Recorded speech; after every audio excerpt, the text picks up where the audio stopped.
అటువైపు చూస్తున్నాడు విరోధి, హజరత్ అలీ వస్తున్నారు అని.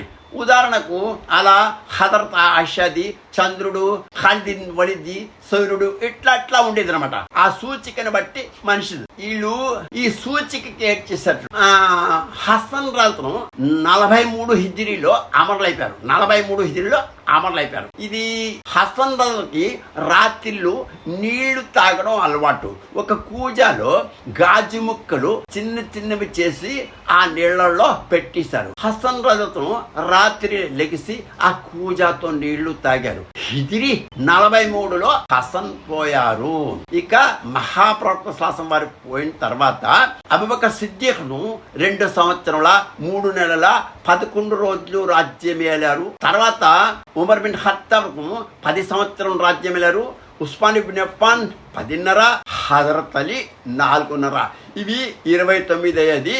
హసన్ 6 నెలలు తర్వాత మావియా ఎక్కాడు. 29.5 తర్వాత మావియా ఎక్కాడు. యజీద్ నాన్న మావియా, హిందా కొడుకు, హిందా కుమారుడు మావియా ఎక్కాడు. మావియా ఎక్కి 30 నుండి 58 హిజ్రీ వరకు రాజ్యమేలారు. ఇది ఎక్కడ? మదీనాలో రాజ్యమేలిన తర్వాత 58 హిజ్రీలో తన కుమారుడుకు యజీద్ కు రాజ్యం ఇచ్చాడు. ఇది ఇక్కడ మదీనాలో. కూఫాలో హుసైన్ ఉన్నారు. హుసైన్ కి 60,000 సైన్యం ఉంది. వాళ్ళు లేనిపోని ఉత్తరాలు రాసి ఈ మధ్యన దెబ్బలాట్లు తగిలించి ఈ హుసైన్ కిని యజీద్ కిని తప్పుడు ఉత్తరాలు రాసి వీళ్ళిద్దరికి చేస్తారు. మావియా గాని ఇవి యజీద్ గాని హుసైన్ కి చంపలేదు. అది ఎక్కడి నుండి నేను చెప్పానుగా, హిందా నాన్న ఉతబా రబియా వీళ్ళ గొడవ తీసుకొచ్చి ఇక్కడ పెట్టారు. అయినా హుసైన్ రైతుకి యుద్ధ రంగంలో తల తీశారు. తల ఒక దగ్గర, మొండెం ఒక దగ్గర పడింది. హుసైన్ కి 2 సమాధులు ఉన్నాయి.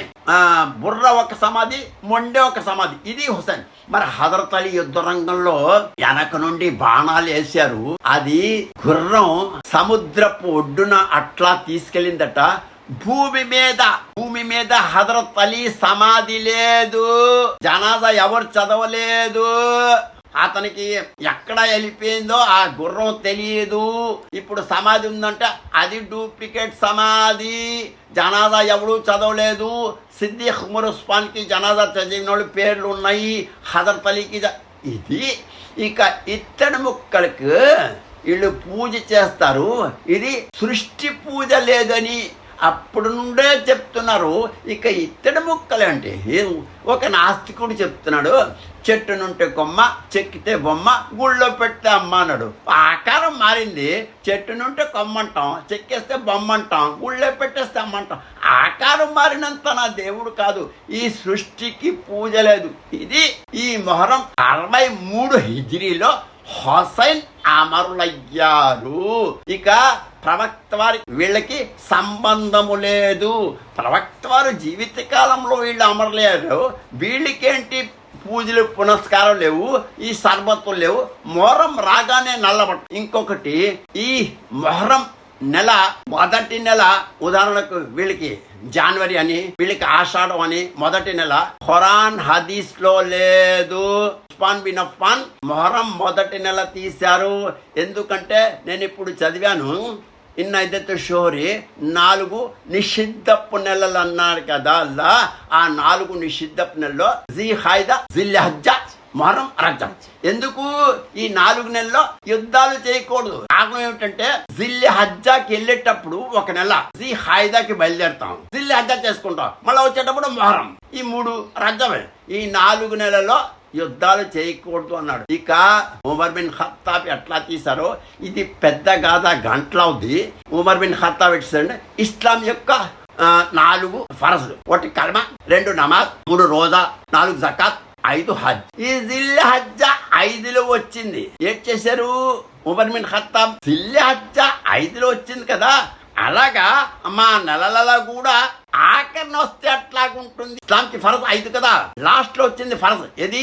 జిల్హజ్జా. మరి మన నెలలు కూడా జిల్హజ్జా ఆఖరిని ఉంటే అట్లాగుంటుందని ఉమర్ బిన్ ఖత్తాబ్ తన తెలివి ఉపయోగించి ఇది డిసెంబర్ లెక్క అంటే జిల్హజ్జ ఆఖరి, ఆటోమేటిక్ గా మొహరం మొదటి నెల ఇచ్చారు. ఇది మహాప్రవక్త శాసనం వారి కాలంలో సంవత్సరాలు లేవు, దినాలు ఉన్నాయి. యౌముల్ జుమా, యౌముల్ సబ్, యౌముల్ ఇస్నైన్, యౌముల్ అహద్, ఇవన్నీ రోజులు ఉన్నాయి, నెలలు కూడా ఉన్నాయి. ఎలా ఇబ్రాహిం అలైహిస్సలాం జిల్హజ్జా నెలలోనే హజ్ చేశారు, మామూలు నెలలు కదా. మరి ఖురాన్ చెప్తుంది, యా అయ్యుహల్లదీన ఆమనూ కుతిబ అలైకుముస్ సియాము కమా కుతిబ అలల్ లదీన మిన్ ఖబ్లికుం లఅల్లకుం తత్తఖూన్. ఓ విశ్వాసులారా, మీపై ఉపాసనలు నియమింపబడ్డాయి ఫర్జ్. మునుపట్టి వాళ్ళకి మునిపెట్టి వాళ్ళు కూడా రంజాన్ నెలలోనే రోజా ఉండేరు. ఉదాహరణకు మహాప్రభువులు మక్కా నుండి మదీనాకు వలసపోయిన తర్వాత అప్పుడు రోజా ఫర్జ్ లేదు. ఈ మూసా సంతతి వారు రోజాలు ఉంటున్నారు.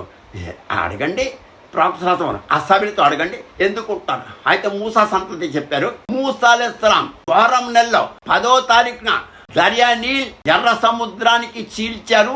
ఆ సంతోషములో మేము ఉపాసాలు ఉంటున్నాం. అంటే మూసా అలైహిస్సలాం కాలంలో మొహరం నెల లెక్క ఉండేది, 10వ తారీఖు ఉండేది. అల్లమైసల ఏమంటున్నారంటే ఇబ్రాహిం అలైహిస్సలాం నుండి మహాప్రవక్త శాసనం వరకు 6200 సంవత్సరాలు. 6200 సంవత్సరాలు మహాప్రవక్త ఇబ్రాహిం అలైహిస్సలాంకి మధ్యన అదనాన్ ఉన్నది. అదనాన్ అని ఇబ్రాహిం అలైహిస్సలాంకి అదనానికి 4000, అదనానికి ప్రవక్త శాసనం వరకు 2200, 6200. అట్లాగే ఇబ్రాహిం అలైహిస్సలాంకి ఒక భార్య హాజరా కొడుకు ఇస్మాయిల్ నుండి ప్రవక్త. అదే ఇబ్రాహిం అలైహిస్సలాంకు రెండో భార్య సాయరా కొడుకు ఇషాక్ నుండి ఇక మూసా. ఇబ్రాహిం అలైహిస్సలాం నుండి మూసా వరకు 4000 సంవత్సరాలు అయ్యాయి. ఆ మూసా నుండి ఈసాకు 1660, ఈసా నుండి మహాప్రవక్తకు 571 సంవత్సరాలు. ఇది లెక్క. అయితే ఇప్పుడు ఎట్లా తీశారంటే ఇది ఉమర్ బిన్ ఖత్తాబ్కు లెక్కల ప్రకారంగా తీశారు. ఇన్షాల్లా ఇంకో దాంట్లో ఈ హిస్టరీ 1447 ఎట్లా వచ్చింది నేను చెప్తా. ఇది మొహరం అంటే మొహరం అల్ హరాం. ఈ నెలలో ఈ ఇత్తడి మొక్కల పూజ లేదు, ఈ ఏంటి లేదు. 10వ తారీఖున కలిపి 9, 10కి ఉపవాసాలు ఉండాలి అంతే. ఇన్షాల్లా ఇది ఆచరిస్తారని, నాకు కూడా పుణ్యం ఇస్తారని మా ఆయిషా వల్ల, అల్లా దయ వల్ల నేను ఇది చెప్పడం అయింది. అస్సలాము అలైకుం వరహమతుల్లాహి వబరకాతుహు.